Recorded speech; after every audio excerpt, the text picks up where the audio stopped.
الحمدللہ رب العالمین والصلاة والسلام علی سید المرسلین اما بعد فاعوذ باللہ من الشیطان الرجیم بسم اللہ الرحمن الرحیم الصلاة والسلام علیک یا رسول اللہ وعلی آلک واصحابک یا حبیب اللہ الصلاة والسلام علیک یا نبی اللہ وعلی آلک واصحابک یا نور اللہ۔ حضرت عمر فاروق اعظم رضی اللہ تعالی عنہ فرماتے ہیں ان الدعاء موقوف بین السماء والارض، کہ بے شک دعائیں آسمان اور زمین کے درمیان موقوف رہتی ہیں، ٹھہری رہتی ہیں۔ کب تک؟ فرمایا حتی تصلی علی نبیک صلی اللہ علیہ وسلم، یہاں تک کہ تو اپنے نبی صلی اللہ علیہ وسلم پر درود بھیجے۔ صلو علی الحبیب صلی اللہ تعالی علی محمد صلی اللہ علیہ وسلم۔ پیارے اسلامی بھائیوں، مدنی چینل کے ناظرین، ہم آج پھر اپنے سلسلے مضامین قرآن میں آپ کو خوش آمدید کہتے ہیں۔ آپ جانتے ہیں ہم اپنے اس سلسلے مضامین قرآن میں قرآن مجید فرقان حمید کی مختلف صورتوں کے مضامین پر گفتگو کیا کرتے ہیں۔ حصول ثواب کی خاطر بیان سننے سے پہلے اچھی نیتیں بھی فرما لیجئے کہ فرمان مصطفیٰ صلی اللہ تعالی علیہ وآلہ وسلم ہے، نیت المؤمن خیر من عملہ، مومن کی نیت اس کے عمل سے بہتر ہے۔ یہ دنیا دار العمل اور آخرت اس کی جزا ہے۔ اللہ تبارک و تعالی نے نیک اعمال کا حکم دیا کہ ایمان لانے کے بعد عمل صالحہ کرتے رہو۔ گناہوں سے بچنے کا حکم دیا کہ بندہ اللہ تبارک و تعالی کی فرما برداری میں اپنی زندگی کو بسر کر دے اور گناہوں سے بچتا رہے، کہ اس کے لیے یہی عافیت ہے کہ وہ اللہ کی فرما برداری میں زندگی بسر کرے اور گناہ سے بچتا رہے۔ جب گناہ سے بچتا رہے گا تو اس کی جزا میں اللہ تبارک و تعالی نے جنت کا وعدہ فرمایا، اور گناہ سے جو نہیں بچے گا، گناہ کرتا رہے گا، اپنی زندگی کو گناہوں میں بسر کرتا رہے گا، اس کے لیے جہنم کی آگ کا ایندھن بننے کا بیان فرمایا گیا۔ نبی پاک صلی اللہ تعالی علیہ وآلہ وسلم نے ارشاد فرمایا، اللہ تبارک و تعالی نے کچھ فرائض مقرر فرمائے ہیں، لہٰذا تم انہیں ضائع مت کرو۔ اور اس کے بعد فرمایا کچھ چیزیں ایسی ہیں جو اللہ تبارک و تعالی نے تمہارے لیے حرام کر دی ہیں، انہیں ہرگز ہلکا مت جانو۔ کچھ حدیں قائم کی گئی ہیں، تم ان سے ہرگز تجاوز نہ کرو۔ اور اس نے تم پر اپنی رحمت فرماتے ہوئے، باوجود اس کے کہ وہ علم رکھتا ہے، وہ جانتا ہے بعض چیزیں ایسی ہیں ان کے متعلق اللہ تبارک و تعالی نے کچھ بھی نہیں فرمایا، تو فرمایا تو تم ان کی جستجو نہ کرو۔ حضرت ابو ہریرہ رضی اللہ تعالیٰ عنہ سے مروی ہے، سرکار دو عالم صلی اللہ علیہ وسلم نے ارشاد فرمایا، جب بندہ کوئی بھی گناہ کرتا ہے تو اس کے اس دل کے اوپر ایک سیاہ نقطہ لگ جاتا ہے۔ جب وہ اس گناہ سے باز آ جاتا ہے اور توبہ و استغفار کر لیتا ہے، اپنے رب کی بارگاہ میں رجوع کر لیتا ہے، سچے دل سے معافی کا طلبگار ہو جاتا ہے، تو اس کا دل بالکل صاف ہو جاتا ہے۔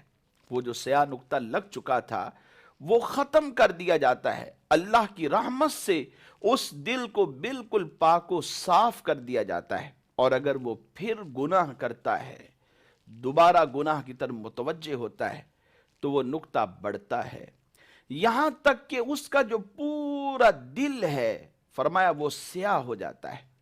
اور جب ایسی حالت ہو جاتی ہے پیارے اسلامی بھائیوں، مدنی چینل کے ناظرین، تو پھر انسان کو گناہ لگتا ہی نہیں ہے کہ میں جو کر رہا ہوں وہ بندہ اپنا حق سمجھ کر کر رہا ہوتا ہے۔ رشوت کا لین دین ہو رہا ہے، اپنا حق سمجھ کر کیا جا رہا ہوتا ہے، سود کھا بھی رہے ہوتے ہیں، سود دے بھی رہے ہوتے ہیں، لیکن اپنا حق سمجھ کر کر رہے ہوتے ہیں کہ بھائی ہم تو کام بڑھا رہے ہیں، ہم تجارت کی غرض سے لینا چاہتے ہیں، اور مختلف اغراض اپنی واضح کرتے ہیں جو فاسد ہوتے ہیں۔ حقیقت میں حکم تو وہی ہے جو اللہ کا حکم ہے، پھر بندے کو گناہ ہی نہیں لگتا ہے۔ ایک وقت تھا کہ جب گناہ کرنے پر ضمیر ملامت کرتا تھا، اسے جھنجھوڑتا تھا، لیکن پھر جب دل سیاہ ہو جاتا ہے تو پھر ضمیر بھی ملامت کرنا بند کر دیتا ہے، پھر اس کے نزدیک گناہ رہتا ہی نہیں ہے۔ ایسے وقت سے ہم سب کو بچنا ہے۔ اللہ تبارک و تعالیٰ کی رحمت میں رہیں گے تو انشاءاللہ عافیت میں رہیں گے۔ اللہ نے گناہوں سے بچنے کا حکم دیا، بالخصوص کبیرہ گناہوں سے اجتناب پر اللہ تبارک و تعالیٰ نے اپنے بندوں سے انعام کا وعدہ بھی فرمایا۔ آئیے سورہ نساء کی آیت مبارکہ سنیے۔ اللہ تبارک و تعالیٰ ارشاد فرماتا ہے، ان تجتنبوا کبائر ما تنہون عنہ نکفر عنکم سیئاتکم وندخلکم مدخلا کریما۔ ترجمہ کنز الایمان، اگر بچتے رہو کبیرہ گناہوں سے جن کی تمہیں ممانت ہے تو تمہارے اور گناہ ہم بخش دیں گے اور تمہیں عزت کی جگہ داخل کریں گے۔ اس سے پہلی آیات میں بعض کبیرہ گناہ کرنے پر وعید کی گئی تھی، یعنی فرمایا گیا تھا کہ مسلمان کا مال ناحق مت کھانا۔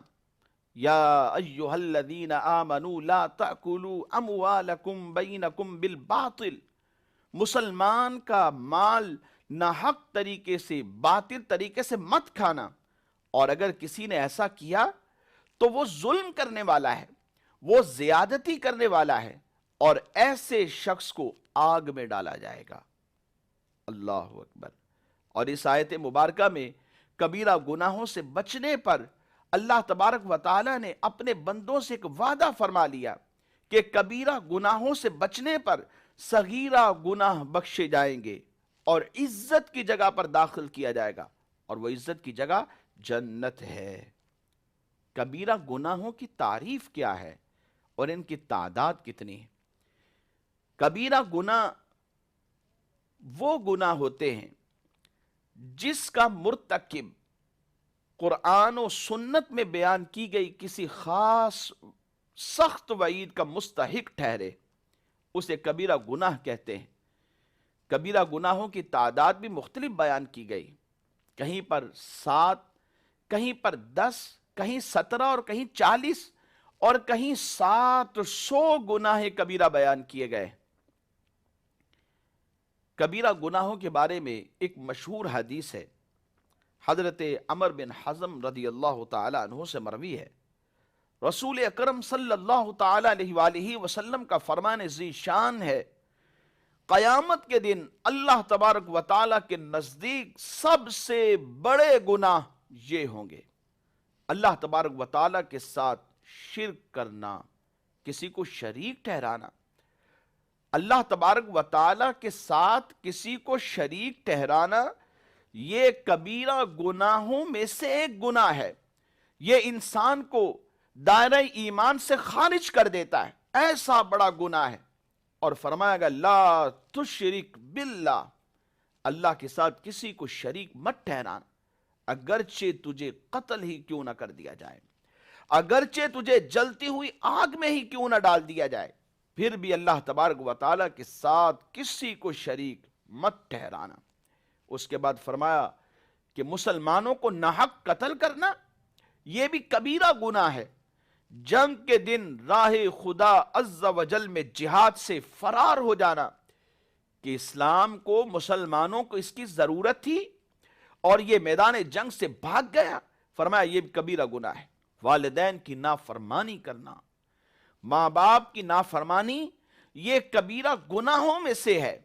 جو شخص اس کا مرتکب ہوگا وہ گویا کبیرہ گناہ کے اندر مبتلا ہے۔ اسے چاہیے کہ اپنی آخرت کی فکر کرے، کیونکہ یہ دنیا تو چند روزہ ہے، ختم ہو جائے گی۔ جو آیا ہے ایک نہ ایک دن اس نے واپس جانا ہے۔ کل نفس ذائقۃ الموت وَلَن يُؤَخِّرَ اللَّهُ نَفْسًا إِذَا جَاءَ أَجَلُهَا۔ اللہ نے قرآن میں واضح ارشادات بیان فرمائے، جو نفس آ گیا اس نے ایک نہ ایک دن رخصت ہونا ہے۔ دنیا کی زندگی کتنی ہے؟ 10 سال، 20 سال، 40 سال، 50 سال، 60 سال، 80 سال یا 100 سال، بالآخر ایک نہ ایک دن قبر میں اترنا ہے۔ جو کیا ہے اس کا حساب دینا ہے۔ دنیا دار العمل ہے اور آخرت اس کی جزا ہے۔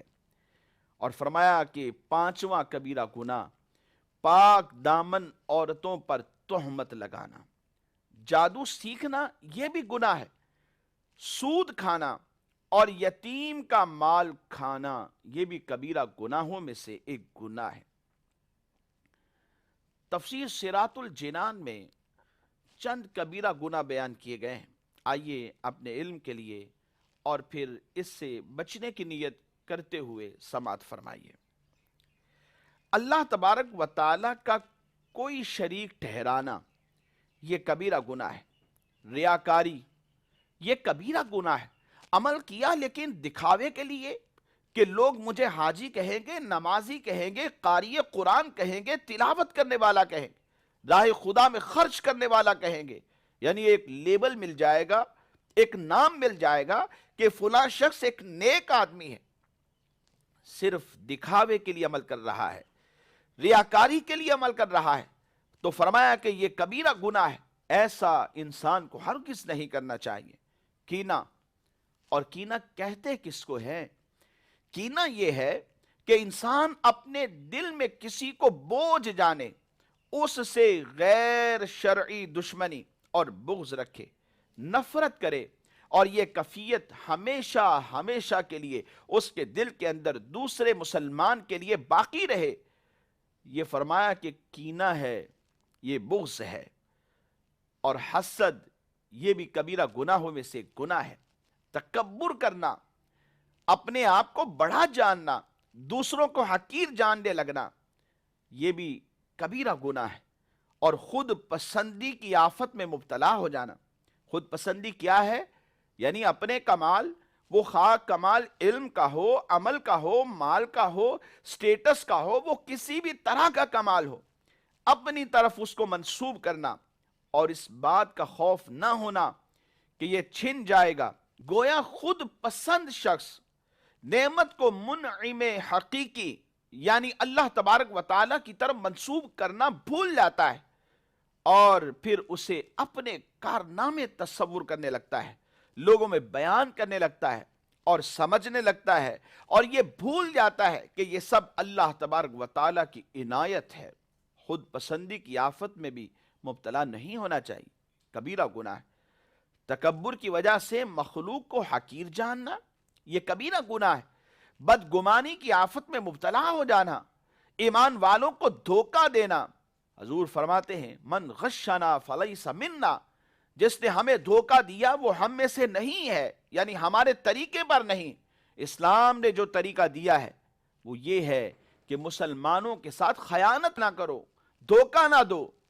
یہ ایمان والوں کا طریقہ ہے، یہ اسلام کا طریقہ ہے، اور جو دھوکہ دیتے ہیں وہ گویا کبیرہ گناہ کے اندر مبتلا ہے۔ لالچ، حرص، تنگ دستی کی وجہ سے فقراء کا مذاق اڑاتا ہے۔ اللہ نے اس کو تو دیا ہے لیکن اور رشتہ داروں کو نہیں دیا، اور یہ ان کا مذاق اڑاتا ہے۔ وہ تنگ دست ہیں تو کیا ہوا؟ جس رب نے تمہیں مال دیا ہے وہی رب ان کو بھی دینے والا ہے۔ اگر وہ دعا کریں گے اور آپ خود بھی ان کے لیے دعا کرتے رہیں تو مالک ان کو بھی عطا فرمائے گا۔ تقدیر پر ناراض ہونا، گناہ پر خوش ہونا، گناہ پر اصرار کرنا، نیکی کرنے پر تعریف کا مطالبہ ہونا، جان بوجھ کر نماز کو ترک کر دینا، صف کو سیدھا نہ کرنا، نماز میں امام سے سبقت کرنا، زکوٰۃ ادا نہ کرنا، رمضان کا کوئی روزہ چھوڑ دینا، وہ بھی جان بوجھ کر، قدرت کے باوجود حج نہ کرنا، ریشمی لباس پہننا، مرد و عورت کا ایک دوسرے سے مشابہت اختیار کرنا کہ ایسے لوگوں پر نبی کریم صلی اللہ علیہ وسلم نے لعنت فرمائی کہ اللہ کی لعنت ہے ایسے مردوں پر جو عورتوں کی مشابہت اختیار کرتے ہیں، اور ایسی عورتوں پر جو مردوں کی مشابہت اختیار کرتے ہیں، خواہ وہ لباس میں ہو یا دیگر معاملات میں ہو، عورتوں کے ساتھ مشابہت اور اسی طرح عورتیں مردوں کے ساتھ مشابہت اختیار نہیں کر سکتی۔ عورتوں کا باریک لباس پہننا، اللہ اکبر، مصیبت کے وقت چہرہ نوچنا، تھپڑ مارنا یا گریبان چاک کرنا، نوحہ کرنا، مقروض کو بلا وجہ تنگ کرنا، سود لینا دینا، حرام ذرائع سے روزی کمانا، ذخیرہ اندوزی جسے شریعت مطہرہ نے ناجائز کہا ہے، ایسی ذخیرہ اندوزی کرنا یہ بھی کبیرہ گناہ ہے۔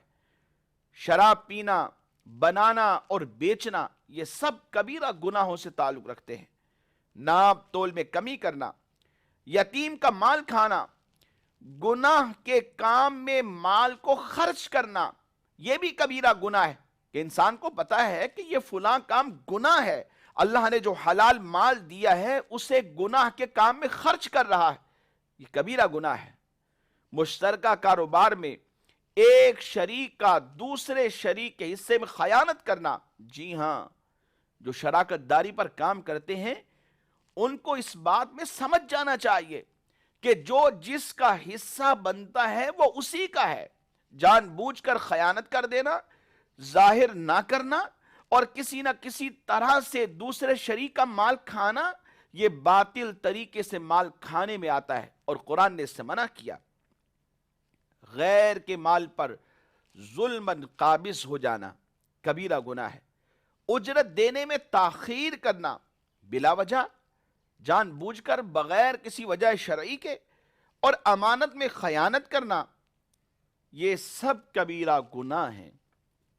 یہ چند باطنی اور ظاہری گناہ ذکر کیے ہیں۔ ان سب گناہوں کی معلومات حاصل کرنا اور ان کے احکام کو سیکھنا ایک مسلمان پر ضروری ہے۔ افسوس کہ مسلمانوں کی ایک بڑی تعداد کو ان گناہوں کی تعریفیں تک یاد نہیں ہوتے کہ حسد کسے کہتے ہیں، رشوت کسے کہا جاتا ہے۔ رشوت کی صحیح تعریف جاننے کی بجائے اسے اپنا حق کنسیڈر کرنے لگتے ہیں۔ یہ شرعاً ناجائز ہے، حرام ہے، شریعت اسے حرام کر دیا ہے۔ جن چیزوں کا علم سیکھنا ضروری ہے ہم پر لازم ہے کہ انہیں سیکھیں تاکہ ہمیں زندگی گزارنے کا ایک انداز آئے، ہم جان سکیں کہ کون سی چیز کیا ہے، ایک کو دوسرے سے، دوسرے کو تیسرے سے فرق کے ساتھ بیان کر سکیں، اور پھر اس میں سب سے بڑا فائدہ یہ ہوگا کہ انسان اپنی ذات کو جہنم کی آگ کا ایندھن بننے سے محفوظ کر لے گا۔ تو اس لیے علم کا حاصل کرنا بہت ضروری ہے۔ کبیرہ گناہوں سے متعلق معلومات اگر حاصل کرنا چاہے تو کتاب جہنم میں لے جانے والے اعمال کا مطالعہ کیجئے، بہت مفید ثابت ہوگا۔ اسی آیت میں اللہ تبارک و تعالی نے جہاں کبیرہ گناہوں سے بچنے کا حکم دیا تو ساتھ یہ بھی ارشاد فرمایا، نکفر عنکم سیئاتکم، ہم تم سے دوسرے جو گناہ ہوں گے وہ مٹا دیں گے۔ ارشاد فرمایا اگر تم کبیرہ گناہوں سے بچتے رہو گے، اللہ تبارک و تعالیٰ کے احکام پر عمل کرتے رہو گے اور اس کے ساتھ ساتھ دیگر عبادات کو بھی بجا لاتے رہو گے، تو ہم تمہارے جو دوسرے صغیرہ گناہ ہوں گے، چھوٹے گناہ ہوں گے، اپنے فضل و کرم سے معاف فرما دیں گے۔ اور اس کے ساتھ ساتھ اللہ تبارک و تعالیٰ نے یہ بھی وعدہ فرمایا کہ تمہیں عزت کی جگہ یعنی جنت میں جگہ عطا فرمائیں گے۔ یاد رہے کہ یہ معاملہ بھی اللہ تبارک و تعالیٰ کی مشیت اور مرضی پر ہے۔ یہ بیان صغیرہ گناہوں کے متعلق ہے۔ کبیرہ گناہ یہ معافی سے اللہ رب العزت معاف فرماتا ہے، توبہ کرنی ہوتی ہے۔ اور بعض روایتوں میں یہ بات موجود ہے کہ حج مقبول کے صدقے بھی اللہ تبارک و تعالی کبیرہ گناہ معاف فرماتا ہے۔ اللہ تعالی ہم سب کو گناہوں سے محفوظ فرمائے۔ گناہ بڑھ جائیں یا گناہوں کی طرف قدم اٹھنے لگیں یا پریشانیاں آنے لگیں، پیارے اسلامی بھائیوں، مدنی چینل کے ناظرین، استغفار کی کثرت کرنی چاہیے۔ اللہ رب العزت استغفار کی کثرت پر بندے کے گناہ بھی معاف فرماتا ہے، اس کی پریشانیاں بھی دور فرماتا ہے۔ مختلف وباؤں کا جو شکار مسلمان ہو جاتے ہیں، وہ وبائیں، وہ پریشانیاں، وہ مصائب و آلام اللہ رب العزت استغفار کے صدقے دور فرما دیتا ہے۔ اسی کے چاہنے پر سب کچھ ہوتا ہے۔ ہم آج اللہ کی بارگاہ میں جھک جائیں گے تو کل اس کا صلہ اللہ کی رحمت سے پائیں گے۔ مدنی چینل کے ناظرین، آئیے سورہ نساء کے مضامین میں سے ایک اور مضمون سماعت فرمائیے۔ اللہ تبارک و تعالی نے قرآن مجید فرقان حمید کی سورہ نساء میں ارشاد فرمایا، یا ایہا الذین آمنوا لا تقربوا الصلاة وانتم سکارا حتى تعلموا ما تقولون ولا جنبا إلا عابري سبيل حتى تغتسلوا وإن كنتم مرضى أو على سفر أو جاء أحد منكم من الغائط أو لامستم النساء فلم تجدوا ماء فتيمموا صعيدا طيبا فامسحوا بوجوهكم وأيديكم ان اللہ کان عفوا غفورا۔ اے ایمان والو، نشہ کی حالت میں نماز کے پاس مت جاؤ جب تک اتنا ہوش نہ ہو کہ جو کہو اسے سمجھو، اور ناپاکی کی حالت میں بے نہائے مگر مسافری میں، اور اگر تم بیمار ہو یا سفر میں، یا تم میں سے کوئی قضائے حاجت سے آیا، یا تم نے عورتوں کو چھوا اور پانی نہ پایا، تو پاک مٹی سے تیمم کرو، تو اپنے منہ اور ہاتھوں کا مسح کرو، بے شک اللہ معاف فرمانے والا، بخشنے والا ہے۔ اس آیہ مبارکہ میں اللہ تبارک و تعالی نے نشے اور جنابت کی حالت میں نماز سے دور رہنے اور تیمم کی فرضیت اور اس کے طریقے کو بیان کیا۔ حالت نشہ میں نماز پڑھنے سے ممانعت کی گئی۔ حضرت علی بن ابی طالب رضی اللہ تعالیٰ عنہ بیان کرتے ہیں، حضرت عبد الرحمن بن عوف رضی اللہ تعالیٰ عنہ نے چند ایک صحابہ کرام علیہ مردوان کی دعوت فرمائی، جس میں کھانے کے بعد شراب پیش کی گئی۔ یہ واقعہ شراب کی حرمت سے پہلے کا ہے۔ بعض حضرات نے شراب پی لی، اور اس کی وجہ وہی کیونکہ اس وقت تک شراب حرام نہ ہوئی تھی۔ پھر مغرب کی نماز پڑھی، امام نے نشے کی حالت میں سورہ کافرون کی تلاوت کی اور کلمہ لا چھوڑ دیا، نہ کی جگہ ہاں کا معنی بن گیا، اس سے معنی غلط ہو گئے۔ تو اس پر اللہ تبارک و تعالی نے آیت نازل فرمائی اور انہیں نشہ کی حالت میں نماز پڑھنے سے منع فرما دیا۔ چنانچہ مسلمانوں نے نماز کے اوقات میں پھر شراب کو ترک کر دیا، کیونکہ اللہ کا حکم آ گیا۔ اس کے بعد سورہ مائدہ میں اللہ تبارک و تعالی نے شراب کو بالکل حرام قرار دے دیا۔ شراب کی حرمت کیسے ہوئی، تدریجن ہوئی یا یک بارگی ہوئی، یہ ایک تفصیلی موضوع ہے، اسے ہم سورہ مائدہ کے مضامین میں ذکر کریں گے۔ اللہ تبارک و تعالی اسی آیت میں فرماتا ہے وَلَا جُنُوبًا، یعنی نہ حالت جنابت میں۔ آیت کا پہلا حکم یہ تھا کہ نشے کی حالت میں نماز کے قریب بندہ مومن نہ جائے، تو دوسرا حکم یہ دیا گیا کہ جب تم جنابت کی حالت میں ہو تو جب تک غسل نہ کر لو تب تک نماز کے قریب نہ جاؤ، یعنی پہلے نماز سے پہلے غسل کیا جائے، پھر اس کے بعد نماز ادا کی جائے۔ ہاں اگر سفر کی حالت میں ہو اور پانی نہ ملے تو تیمم کر کے نماز پڑھ لو۔ یہاں سفر کی قید اس لیے ہے کہ کہ عام طور پر جب پانی نہیں ملتا تو یہ سفر کی حالت ہوتی ہے، اور اکثر اسی طرح ہوا کرتا ہے، ورنہ نہ تو سفر میں تیمم کی کلی اجازت ہے اور نہ تیمم کی اجازت سفر کے ساتھ خاص ہے۔ یعنی اگر سفر میں پانی میسر ہو تو تیمم کی اجازت نہ ہوگی، بلکہ پانی کے ساتھ وضو اور غسل کیا جائے گا اور پھر اس کے بعد نماز کے قریب آئیں گے۔ اور یوں ہی اگر سفر کی حالت نہیں لیکن بیماری وغیرہ عذر ہے جس میں پانی کا استعمال نقصان دہ ہے تو تیمم کی اجازت اپنی شرائط کے ساتھ دی جاتی ہے۔ اسی طرح فرمایا وَإِن كُنتُم مَّرْضَىٰ، اور اگر تم بیمار ہو۔ آیت میں تیسری بات جو ارشاد فرمائی گئی اس میں تیمم کے حکم کی تفصیل ارشاد فرما دی گئی، جس میں یہ بھی داخل ہے کہ تیمم کی اجازت جس طرح بے غسل ہونے کی صورت میں ہے، اسی طرح بے وضو ہونے کی صورت میں بھی تیمم کی اجازت دی جائے گی۔ تیمم کس سے کیا جائے گا؟ فرمایا فَتَيَمَّمُوا صَعِيدًا طَيِّبًا، تو پاک مٹی سے تیمم کرو۔ آیت کے آخر میں تیمم کرنے کا طریقہ گویا ارشاد فرما دیا گیا، جس کا خلاصہ اور چند احکام۔ غزوہ بنی مستلق میں جب لشکر اسلام رات کے وقت ایک بیابان میں ٹھہرا جہاں پانی نہ تھا اور صبح وہاں سے کوچ کرنے کا ارادہ تھا، وہاں ام المؤمنین حضرت عائشہ صدیقہ رضی اللہ تعالی عنہا کا ہار گم ہو گیا۔ اس کی تلاش کے لیے سید دو عالم صلی اللہ تعالی علیہ وآلہ وسلم نے وہاں قیام فرمایا۔ صبح ہوئی تو پانی نہ تھا، اس پر اللہ تبارک و تعالی نے تیمم کی آیت نازل فرمائی۔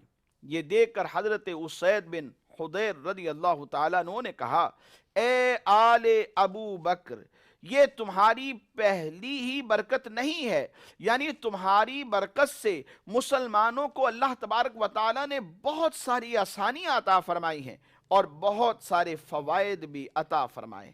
پھر جب اونٹ اٹھایا گیا تو اس کے نیچے ہار مل گیا۔ بعض لوگوں نے اس واقعہ کو لے کر حضور نبی کریم صلی اللہ علیہ وسلم کے علم پر گفتگو کی کہ آپ کو اس کا علم تھا تو بتایا کیوں نہ؟ شارحین نے اس کے متعدد جواب عطا فرمائے، جن میں سے یہ بھی ہے کہ نبی کریم صلی اللہ تعالی علیہ وآلہ وسلم کو اللہ تبارک و تعالی نے ابتداءً نہیں بتایا یا اس ہار کی طرف متوجہ نہیں فرمایا کہ ہار کہاں ہے، کیونکہ اس میں متعدد حکمتیں تھیں اور آپ کی امت کو بہت سے مسائل کی تعلیم دینا تھا۔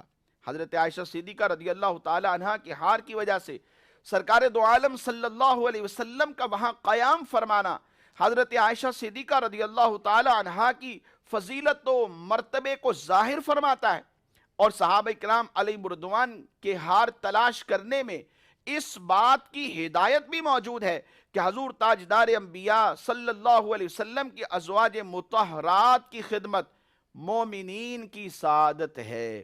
نیز اس واقعے سے تیمم کا حکم بھی معلوم ہوا، جس سے قیامت تک مسلمان نفع اٹھاتے رہیں گے۔ اللہ تبارک و تعالی ہم سب کو جو سنا ہے اسے یاد رکھنے، عمل کرنے کی توفیق نصیب فرمائے۔ آمین بجاہ النبی الامین۔